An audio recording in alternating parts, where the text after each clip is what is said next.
Present में overall हमको क्या करना होता है, हमें सिर्फ डू या फिर डज लगाना होता है विद V1। इसके बाद हम पढ़ने वाले हैं सिंपल पास्ट। सिंपल प्रेजेंट में डू डज या फिर V1 लगाते हैं।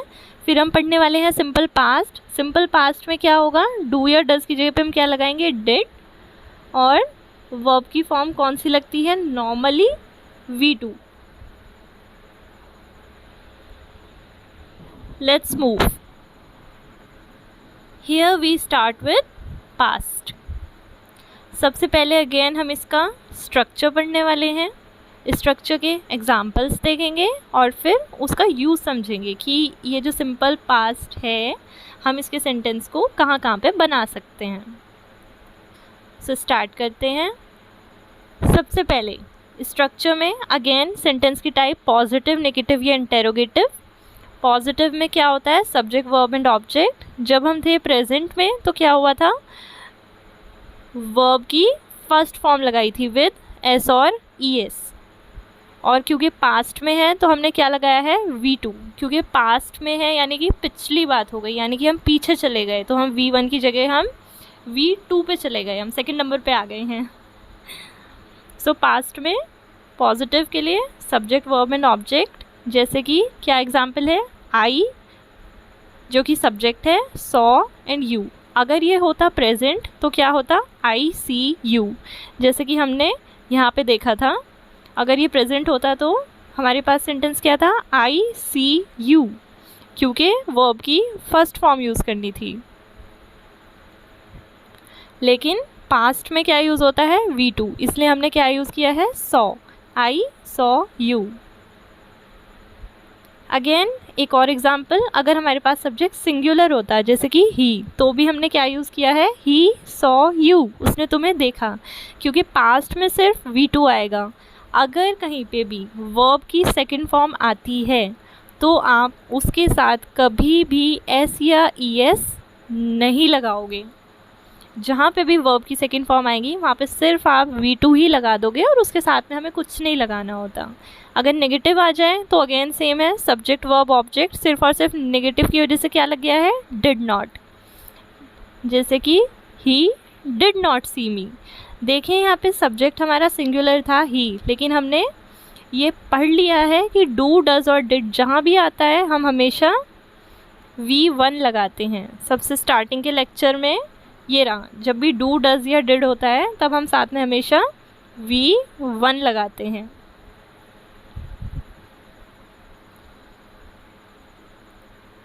So here next one is interrogative. जब भी आपको कोई क्वेश्चन पूछना होता है आप उसको, अगर प्रेजेंट में होता तो डू या डज से स्टार्ट करते, जैसे कि यहाँ पे देख सकते हैं। इंटेरोगेटिव था तो हमने डू या डज से स्टार्ट किया। अगर पास्ट है तो डू या डज का क्या हो जाता है, डिड।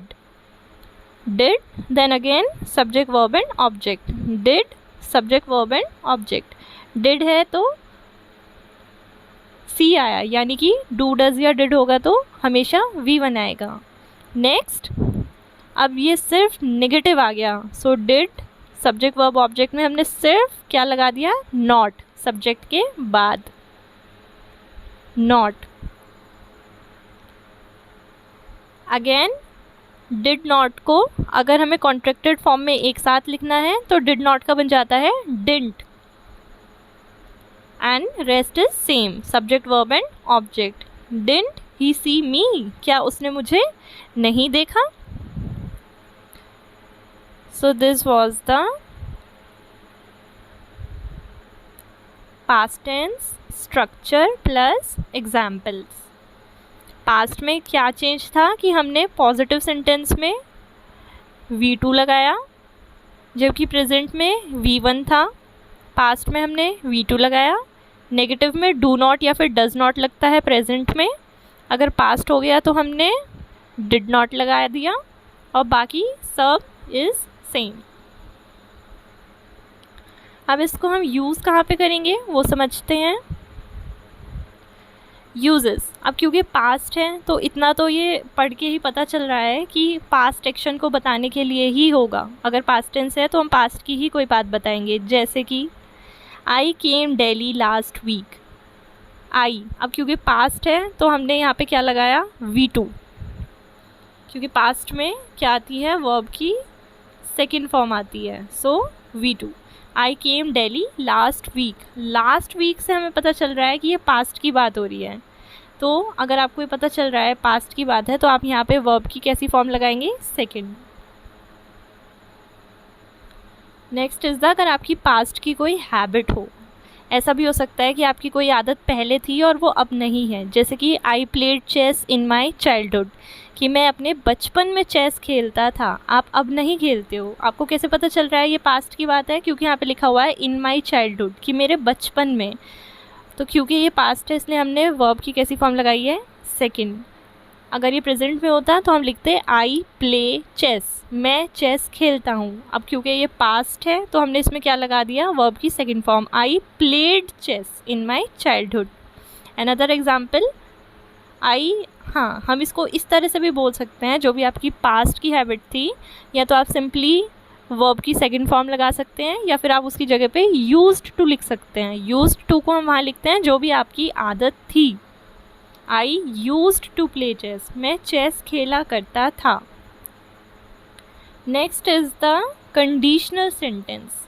अगर कोई भी कंडीशन आ जाए, कंडीशन यानी कि कोई भी ऐसी आपकी शर्त आ जाती है, कोई इच्छा आ जाती है, जैसे कि आई विश आई न्यू डांसिंग, कि काश यार मुझे डांस करना आता। तो जब भी आपकी कोई कंडीशन हो जाती है, कोई भी आपकी विश है, तब आप वहाँ पे पास्ट टेंस यूज़ करते हो, क्योंकि यहाँ पे विश आया है, आई विश, कि काश ऐसा होता। ऐसा एक्चुअल में है नहीं, उसको डांस करना आता नहीं है। I wish I knew dancing, कि काश मुझे डांस करना आता, ये उसकी एक डिज़ायर है, ये उसकी एक विश है। तो काश ऐसा होता, तो उस चीज़ में भी हमने पास्ट टेंस यूज़ किया है, दैट इज़ आई के बाद हमने न्यू यूज़ किया है। अगर ये प्रेजेंट में होता तो कैसे बोलते, I know dancing, KNOW, no dancing, कि मैं डांस करना जानता हूँ। लेकिन क्योंकि ये पास्ट में है तो आई न्यू डांसिंग। अगर सिंपल ऐसा होता कि आई न्यू डांसिंग तो इसका मतलब होता कि मुझे डांस करना आता था, लेकिन यहाँ पे क्या है, I wish I knew dancing. I wish क्या है, एक कंडीशन आ गई, so I wish I knew dancing का मतलब है कि काश मुझे डांस करना आता। तो जब भी कोई कंडीशन आ जाएगी, या फिर आप ऐसा कोई भी सेंटेंस देखोगे जिसमें विश है, कि जो एक्चुअल में है नहीं लेकिन आप चाहते थे कि ऐसा हो जाता, तो भी आप वहाँ पे पास्ट यूज़ करोगे, यानी कि वर्ब की सेकेंड फॉर्म लगाओगे। एंड लास्ट इज द, जब भी आपको ये फ्रेज़ दिखाई दे, इट्स टाइम, या फिर इट इज़ हाई टाइम, या इट इज़ अबाउट टाइम, ये जो फ्रेज़ है इट्स टाइम या इट्स हाई टाइम या फिर इट्स अबाउट टाइम, इसको हम वहाँ यूज़ करते हैं उन काम को शो करने के लिए जो कि आपको बहुत पहले कर देना चाहिए था लेकिन आपने नहीं किया। इसका स्ट्रक्चर कैसा रहेगा, स्ट्रक्चर में it's time, again subject and फिर वर्ब की सेकंड फॉर्म लगा देते हैं। एग्जाम्पल, इट्स टाइम यू, जो कि सब्जेक्ट है, एंड लेफ्ट, वर्ब की second form. It's time you left, इसका मतलब क्या हुआ कि अभी तक तुम्हें चले जाना चाहिए था ऑलरेडी, लेकिन तुम अभी तक नहीं गए, सो मतलब इस काम को अब करा जाए। Next example, it's time you subject got, verb की second form, hair cut. It's time you got hair cut, यानी कि अभी तक तुम्हें अपने बाल कटवा लेने चाहिए थे लेकिन अभी तक ये काम नहीं हुआ है, सो अब इसको करा जाए। सो ये हुए हमारे पास्ट के यूजेस। कहाँ कहाँ यूज़ करेंगे, जब भी कोई पास्ट की ये आदत रही हो आपकी जो कि पहले थी, जैसे कि आप बचपन में जो भी काम किया करते थे, आप कह सकते हो कि मैं स्कूल साइकिल से जाया करता था, तो वहाँ पे भी आप या तो बोल सकते हो I went to school by bicycle, या फिर I used to go to school by bicycle. या फिर जब भी कोई कंडीशन हो कि काश ऐसा हुआ होता लेकिन वो हुआ नहीं है, तो वहाँ पे भी आप V2 यूज़ करोगे। V2 का मतलब पास्ट। और जहाँ पे भी आपको ये फ्रेज़ दिखाई देगा, it's time, it's high time, it's about time, तब भी आप हमेशा V2 का यूज़ करोगे। सो ये थे हमारे पास्ट टेंस के यूजेस। पास्ट का स्ट्रक्चर एंड यूजेस। प्रेजेंट में क्या था, V1 के साथ SEIS, डू नॉट या does not, and then past में आपका आ गया V2 और डू या डज की जगह पे क्या आ गया, डिड नॉट। फ्यूचर के बारे में करते हैं। सो फ्यूचर में हम लोग क्या यूज़ करते हैं, विल या फिर शेल यूज़ करते हैं। जब भी आपको फ्यूचर के बारे में कुछ बताना है तो आप विल या फिर शेल का यूज़ करते हैं। अब जो शेल है, नॉर्मली ये रूल था कि शेल को हम हमेशा आई और वी के साथ यूज़ करते हैं और बाकी जितने भी बचे ही, शी, इट, यू, उन सब के साथ में हम विल का यूज़ करते हैं। लेकिन अब ये ट्रेंड चेंज हो गया है, अब हम आई और वी के साथ भी विल यूज़ कर लेते हैं। It is now out of style कि हम लोग आई के साथ शेल ही यूज़ करें।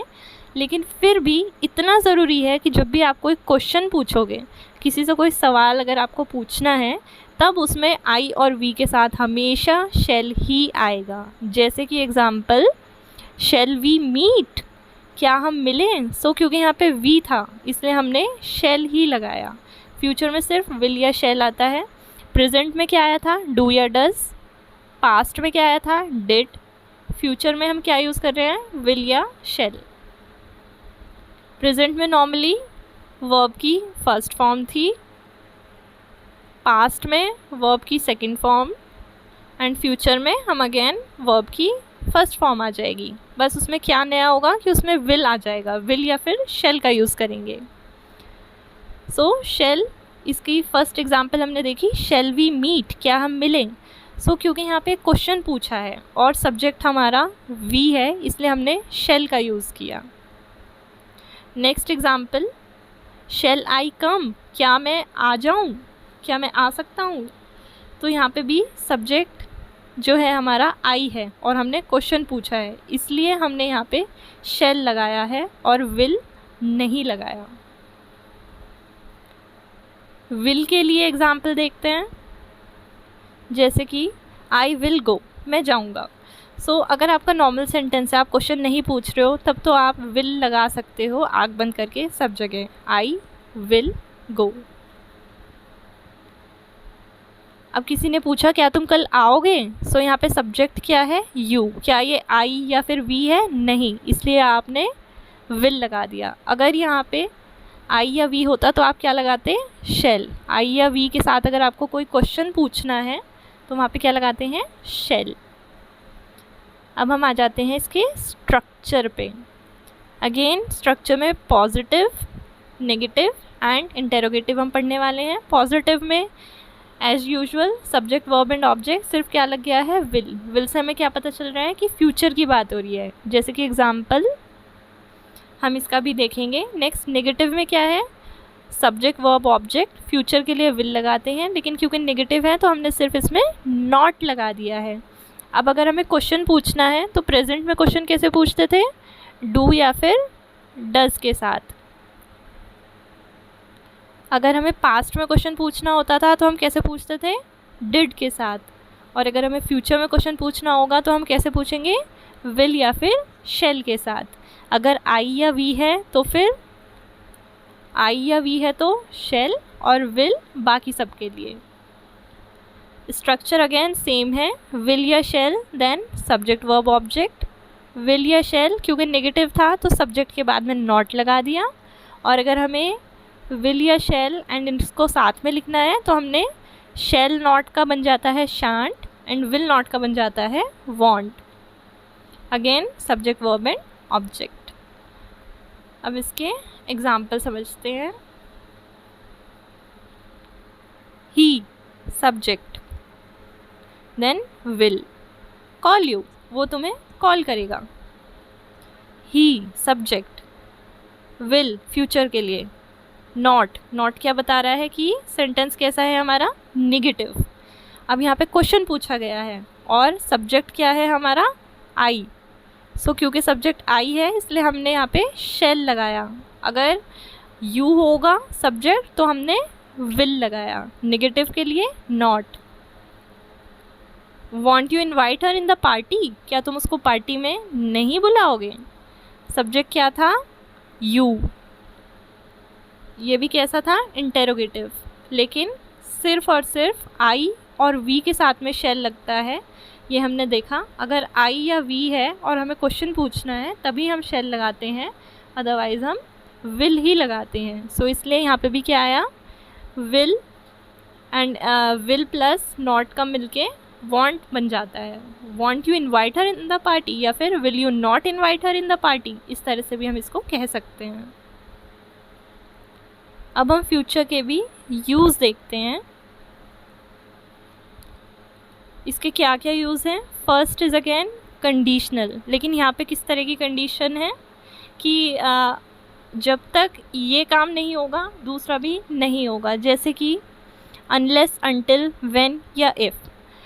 जैसे नॉर्मली आप कहते हो स्कूल में जब हम लोग छोटे होते हैं और हमारे फ्रेंड्स होते हैं, हम ऐसे डिसाइड करते हैं कि अगर तुम स्कूल नहीं आओगे कल तो मैं भी नहीं आऊँगा। तो यहाँ पे कंडीशन हो गई कि अगर तुम नहीं आओगे, unless you come, I will not come, मैं नहीं आऊँगा। या फिर जब तुम वहाँ पे जाओगे तो ही मैं तुम्हारे साथ जाऊँगा, when you go there I will come with you. या फिर if you go I will come, अगर तुम जाओगे तो ही मैं आऊँगा। और एग्ज़ाम्पल देखते हैं, if you run fast, if यानी कि कंडीशन आ गई, अगर तुम तेज़ दौड़ोगे, you will catch the train, क्योंकि यहाँ पे इफ़ कंडीशन आ गई थी, अगर तुम तेज़ दौड़ोगे तो तुम अपनी ट्रेन को पकड़ लोगे। यहाँ पे क्या आया है, पकड़ लोगे। गा गी गे किस में आता है, फ्यूचर में, और फ्यूचर है तो हम क्या लगाते हैं, will. Unless he works hard, जब तक वो मेहनत नहीं करेगा, ही विल नॉट पास, वो पास नहीं होगा। नहीं के नेगेटिव के लिए नॉट एंड फ्यूचर है तो विल, वो पास नहीं होगा। अगेन किसकी बात हो रही है, गागी गे किस में आता है, फ्यूचर में, ही विल नॉट पास। और हम इसको कहाँ यूज़ करते हैं, जहाँ पे भी कोई डिटर्मिनेशन हो। डिटर्मिनेशन किस चीज़ को कहते हैं, जब भी आप कुछ चीज़ डिसाइड कर लेते हो कि मैं ये करके ही रहूँगा। कोई भी आप दृढ़ निश्चय कर लेते हो कि हाँ मुझे अब ये करना ही है चाहे कुछ भी हो जाए, तो ऐसे केस में भी आप क्या लगाते हो, फ्यूचर, सिंपल फ्यूचर। और सिंपल फ्यूचर क्यों, क्योंकि वो काम अभी हुआ नहीं है, आपने ये डिसाइड किया है कि हाँ मैं ये करके ही रहूँगा। अगेन गागी गे is in future. Example, I will do this, मैं इसको करूँगा, अब तो चाहे कुछ भी हो जाए, आई विल डू दिस। विल क्यों, फ्यूचर के लिए।